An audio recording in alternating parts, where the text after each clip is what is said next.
بطول باش و پنہا شو ازی عصر کہ در آغوش شبیر بگیری، اے مسلمان عورت بطول بن جا، زہرا بن جا، اور اس عصر سے پنہا ہو جا، چھپ جا، علیحدہ ہو جا،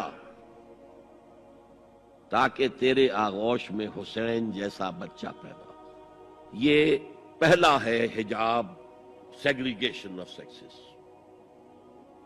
میں نے ضیاء الحق صاحب سے کہا تھا، کیونکہ ان کی شورا میں شمولیت کی میں نے جو ہے دعوت قبول کر لی تھی، مشورہ دینا ہے۔ میں اپنے مسجد کے ممبر سے بھی مشورے بھی دیتا ہوں، تنقیدیں بھی کرتا ہوں۔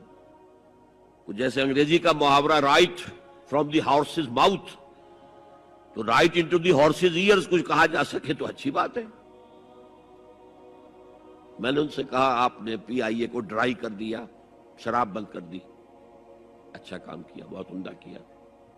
دنیا تو یہی کہے گی نا کہ دقیانوسی ہیں، چلیے برداشت کریں، لیکن یہ ایئر ہوسٹسز جو جاتی ہیں کرو کے ساتھ اور دو دو ہفتے باہر رہتی ہیں، یہ کون سے اسلام کی روح سے جائز ہے؟ عورت محرم کے بغیر حج کو نہیں جا سکتی، محرم کے بغیر عمرے کے لیے نہیں جا سکتی، اور یہ قانون تھا پاکستان میں۔ میں نے کہا آپ عورت کو نہیں جانے دیتے حج کے لیے، حالانکہ وہ ادھیڑ عمر کی ہوتی ہیں، عموماً بوڑھی ہوتی ہیں۔ ہمارے یہاں جوانی میں کون کرتا ہے حج؟ بہت شاذ۔ یہ تو آپ کو نظر آئے گا جاوا، سماٹرا، انڈونیشیا، ملائیشیا، وہاں سے جوان جوڑے نکاح کے بعد پہلا کام حج۔ کہ ہمارے ہاں سے تو بڈھے ٹھیرے گئے ہوئے ہوتے، اور پہلے زمانے میں تو ان کو رخصت کر دیتے تھے کہ بس رخصت ہی ہو جائیں گے، یہ واپس نہیں آئیں گے اب۔ تو میں نے کہا یہ کون سا اسلام ہے؟ خاموش، چپ۔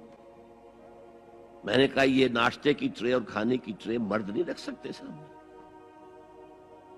میرے خلاف باقاعدہ خواتین نے جلوس نکالے پاکستان میں جب میں نے پردے کی بات کی۔ گورنر سندھ کی بیوی جو ہے اس نے لیڈ کیا جلوس کو۔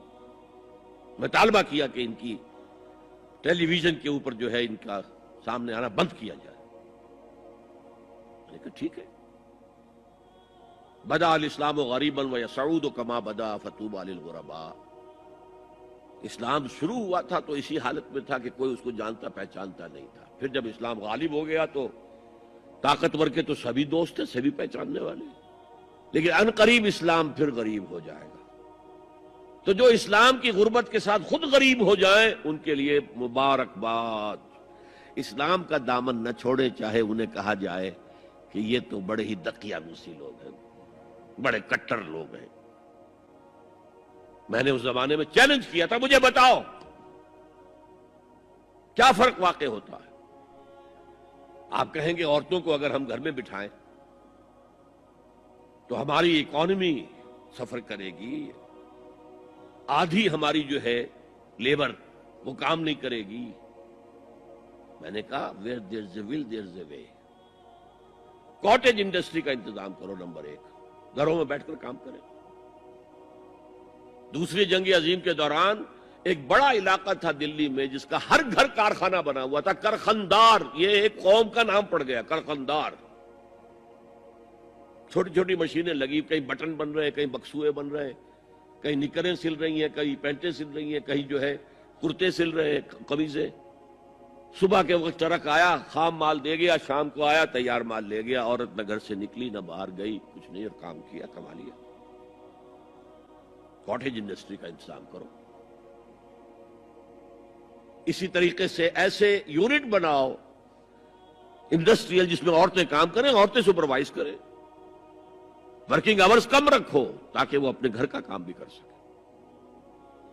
کرو۔ عورتوں کے ہسپتال میں عورتیں مرد، عورتیں مریض، عورتیں ڈاکٹر، عورتیں مریض، عورتیں نرسز۔ مردوں کے ہسپتال میں فیمیل نرسز کا کیا کام ہے؟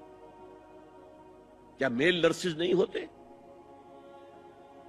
اور کیا آرمی کے اندر جو فارورڈ یونٹس ہوتے ہیں کہ جو جاتے ہیں محاذ کے اوپر، ان میں کوئی عورت نرس جاتی ہے؟